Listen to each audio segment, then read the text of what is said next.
The arrest that shouldn't have happened. The cuffs clamped around his wrists before he even knew what hit him. "Turn around!" the officer barked. "Wait." I didn't. But it was too late. Elijah Monroe, a 28-year-old software engineer in a crisp navy suit, was being pushed face-first onto the hood of a police cruiser, outside the very building he had just finished giving a talk on cybersecurity. The officer, a tall white man with mirrored sunglasses and a clenched jaw, wasn't asking questions. He was making statements. "You fit the description," he said. "What description?" I said shut up." People were stopping, recording, whispering. Some gasped when they saw Elijah's badge fall from his blazer. He was a registered tech consultant for the city, a guest speaker. But that didn't matter. Elijah had never been late for a speaking engagement. Today, he was early. He walked through the tall glass doors of the city's municipal building, laptop in one hand, coffee in the other. A black woman at the reception desk gave him a warm nod. "Mr. Monroe, right? Room 407. He nodded, smiling. The event was about cybersecurity and public infrastructure, something Elijah had made his life's work after growing up in an underfunded neighborhood with almost no tech access. He always said, "Tech isn't just for the rich, it's our way out." The presentation went perfectly. City officials applauded. Photos were taken. A few even stayed behind to ask follow-up questions. He felt proud, hopeful. But everything changed when he stepped outside. Two police cruisers were parked across the street. As Elijah crossed to his car, he noticed one of the officers glance his way and speak into his radio. Seconds later, both officers approached. "Sir, we need you to step away from your vehicle," one said. "Is there a problem?" Elijah asked calmly. "You match a suspect description. Hands where I can see them." Before Elijah could fully respond, they were on him. He was cuffed, shoved into the back of the cruiser, and his laptop bag was taken. No questions. No explanations. I end the precinct, Elijah tried to explain. "There's been a mistake. I was a guest speaker at a city event today. Check my badge, check with the municipal building." Officer Carter, the one who had cuffed him, just smirked. "Yeah? And I'm the mayor." Carter left him in a holding cell with no phone call. No one checked his ID. Elijah sat, humiliated, staring at the cracked wall, wondering how this was still happening in 2025. A city official, Mariana Torres, finally noticed Elijah never responded to her thank you message. She tried calling. No answer. Then she got a strange email from a colleague. "Did you hear Elijah got arrested?" The subject line read. Mariana's heart dropped. She clicked on a social media link showing a video. Elijah being slammed against a police cruiser, looking terrified and confused. Her hand shook as she dialed the city's legal department. "We have a problem," she said. Meanwhile, back at the precinct, a quiet custodian named Jerome, who had been cleaning near booking, overheard the officers talking. "I mean, it can't be him. That guy was wearing a suit and carrying a laptop," one officer whispered. "Doesn't matter," Carter said. "We've got pressure from the chief. Better to bring someone in than no one." Jerome knew Elijah. He'd seen him earlier at the municipal building, taking photos with city staff. He slipped out quietly, deciding to check the building's security feed himself before the cops could bury the truth. Later that night, Jerome accessed the footage and saw it all. Elijah entering the building, talking with staff, giving his presentation, then leaving, on time and alone. At the same time, the actual suspect, a man in a hoodie and jeans, was caught shoplifting several blocks away. Wearing sneakers Elijah never even owned. Jerome uploaded the footage onto a USB and made a call. "Monroe? The tech guy?" "Yes," Jerome said. "He's in holding. But this footage proves they got the wrong man. They didn't even check his ID." The lawyer looked at the footage, then looked at Jerome. "We're going to court." Elijah was still sitting, head down, when an unfamiliar voice called out. "Elijah Monroe?" He stood up. "You're being released." He was escorted out, unsure what had changed. Officer Carter was nowhere to be seen. Outside, his lawyer stood waiting, along with a cameraman and Jerome. "What's going on?" Elijah asked. His lawyer smiled grimly. "You've been wrong, Elijah. And we're going to make sure the whole world knows." But just as Elijah turned to leave, a car pulled up. From it stepped a man in a dark suit with a stern face, eyes locked on Elijah. "I'm Internal Affairs," he said. "And I need a word." The man from Internal Affairs stood tall, hands behind his back. "Elijah Monroe, I need you to come with me. Privately." Elijah exchanged glances with his lawyer, nervous. "Am I under arrest again?" The man shook his head. "Not yet. But after what I've seen, we may be looking at something much bigger than just a wrongful arrest." In a quiet, private office inside the Internal Affairs Division, Elijah sat across from Agent Michael Renner, a black officer known for investigating corruption within the force. His expression was hard, serious, but there was something in his eyes, understanding. Renner turned a monitor toward Elijah and hit play. It was bodycam footage. The exact moment Elijah was arrested. The footage revealed everything. How Officer Carter ignored Elijah's ID. How he refused to check his badge. How he even smirked as he yanked Elijah's bag away. "I want you to watch this carefully," Renner said. "Because it's not just you. There's a pattern." Renner slid over a thick folder. Inside were photos, testimonies, and video stills. All black. All men. All arrested by Officer Carter. Same language. You fit the description. Same tactics. Aggressive, no ID checks, no communication. Over 12 cases in the last 14 months. Renner said quietly. Some of them got buried. But this time, you were on camera. And now we have witnesses. And most importantly, security footage that wasn't tampered with. Elijah's hands trembled as he flipped through the files. "This isn't just about me," he said. "No," Renner replied. "It's about everyone." Officer Carter wasn't smiling anymore. He'd just gotten wind that Internal Affairs was digging hard. And his captain? Silent. That scared him more than anything. He pulled his phone and made a call. "It's blowing up. We got a problem." On the other end, a gruff voice answered. "Then make it go away." "But he's lawyered up. And IA's already sniffing around." "Handle it. Or you're not the only one going down." Carter knew what that meant. There was more to this than a bad arrest. There were others who stood to lose everything. By the next morning, clips of Elijah's arrest had gone viral. #Justice for Elijah, #wrongfully accused, #tech while black news crews camped outside the precinct.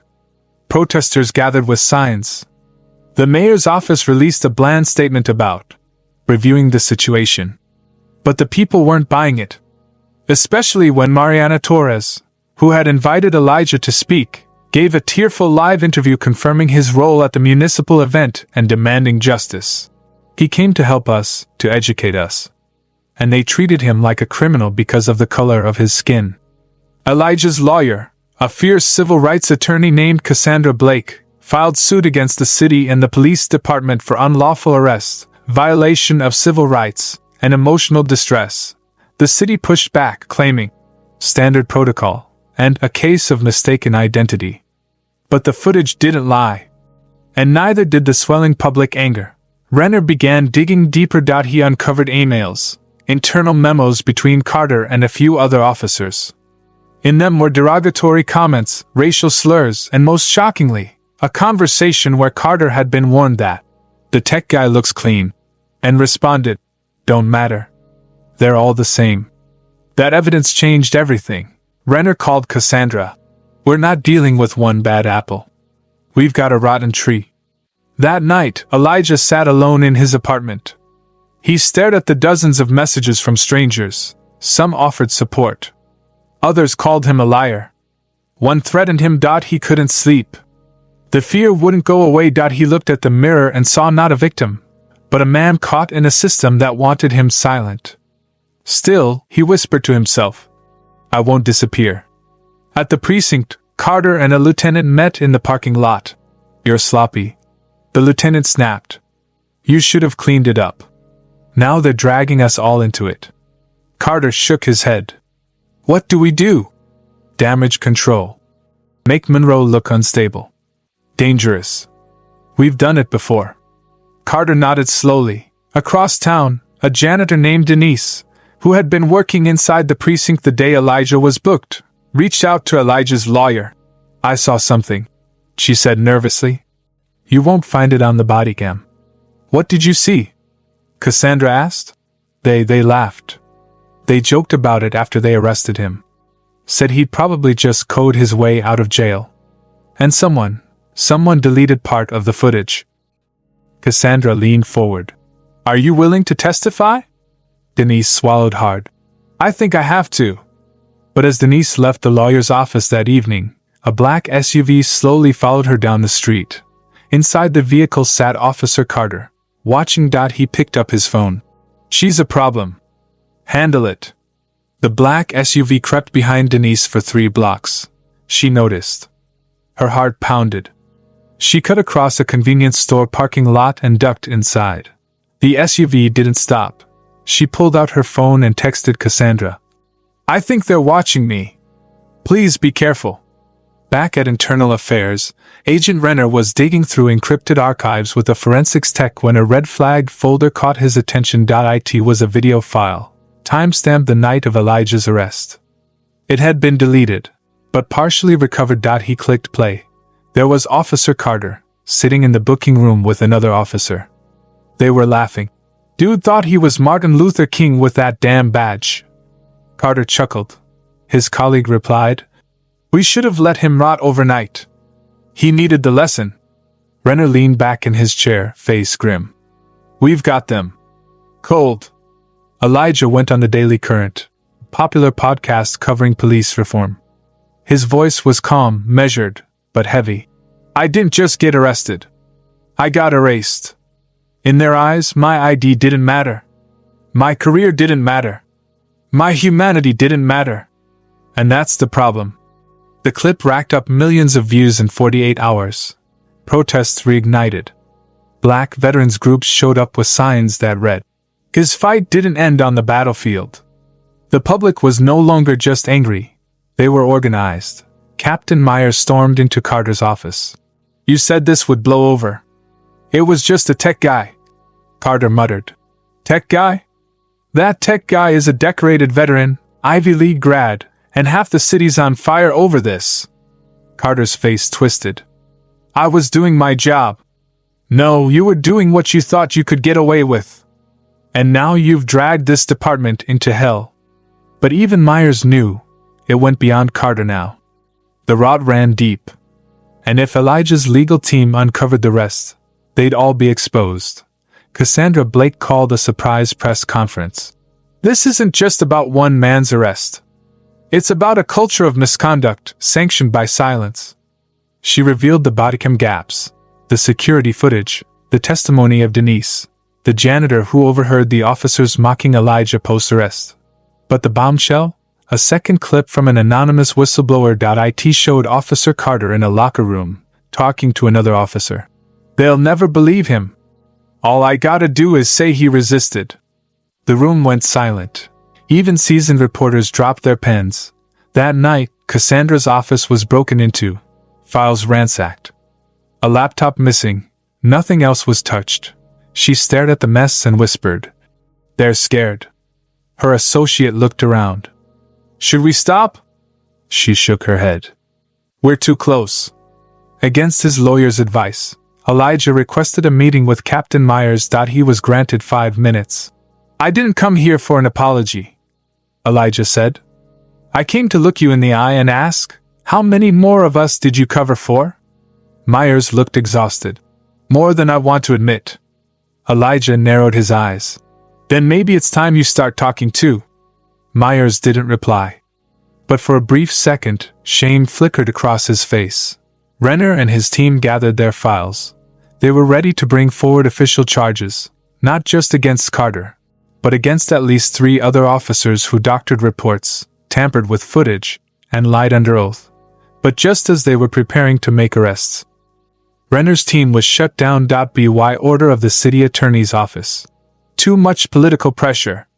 his supervisor said. They're calling it a confidential departmental matter now. Renner stood frozen. They're trying to bury this. Late at night, Elijah received a letter in an unmarked envelope. Inside was a photo. It was of Denise, standing outside her apartment, scrawled in red ink. Some things aren't meant to be uncovered. Elijah felt his knees weaken. They were now threatening witnesses. The next morning, Cassandra got a call. Denise never made it to work. Her phone? Off. Her apartment? Unlocked. Inside, everything was untouched, except one thing. Her statement folder was gone. And on the table, a single sticky note. Truth costs. Cassandra's hands trembled as she called Elijah. Elijah, we've got a real problem. Detective Cassandra Blake stood in Denise's silent apartment. The air was thick with unease. Her phone buzzed. It was Elijah. Still no sign of her? He asked. No. And the only thing missing was her statement about your case. She paused. Elijah, this isn't just about police misconduct anymore. This is a system trying to erase its own crimes. Just as hope seemed lost, Cassandra received an encrypted email. No subject. No signature. Just one attachment. A full hour of uninterrupted security footage, not just from the night Elijah was arrested, but footage dating back 6 months. It showed a pattern. Black and brown citizens being profiled, harassed, falsely booked. In several clips, Officer Carter was present, sometimes leading the charge, sometimes standing silently nearby, but always complicit, despite pressure from the city. Cassandra made a bold move. She held a live-streamed press conference. No filters. No edits. The footage was aired in full. Millions watched in real time. Social media exploded. We see you. Justice for Elijah. Denise's missing. Cassandra stood before the cameras and said, This is not about one bad cop. This is about a blueprint of injustice, hidden in plain sight. Under intense public pressure, Captain Myers resigned.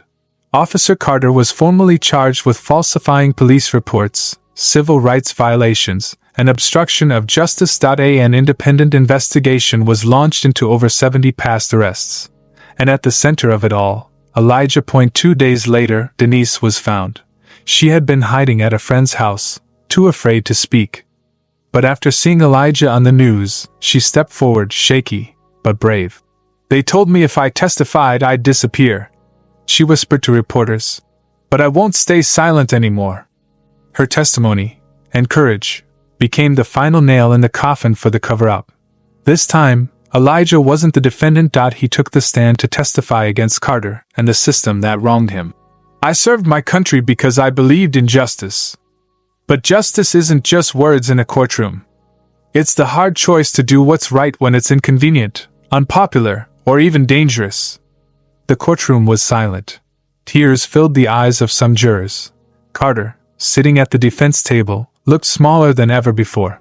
Elijah was offered a multi-million-dollar settlement by the city. He took it, but with conditions. Half would go to a legal defense fund for wrongfully arrested veterans.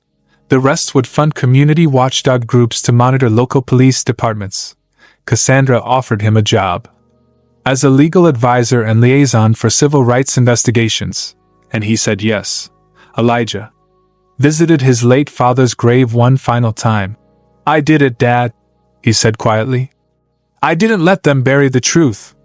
He placed his old badge beside the headstone. I don't need a badge to protect people anymore. He walked away as the wind picked up, leaves rustling like whispers of justice long overdue. Elijah's story may have ended in justice, but what about those who never got a camera, a courtroom, or Cassandra Blake on their side? What if Denise hadn't been brave? What if the footage never surfaced? And most importantly, how many more people are still sitting in cells, wrongfully accused, because someone thought their identity didn't matter? What would have happened if that footage never surfaced? Should officers who stay silent be held just as accountable as those who commit the acts? Is a system that hides its mistakes truly broken? Or was it designed this way from the start?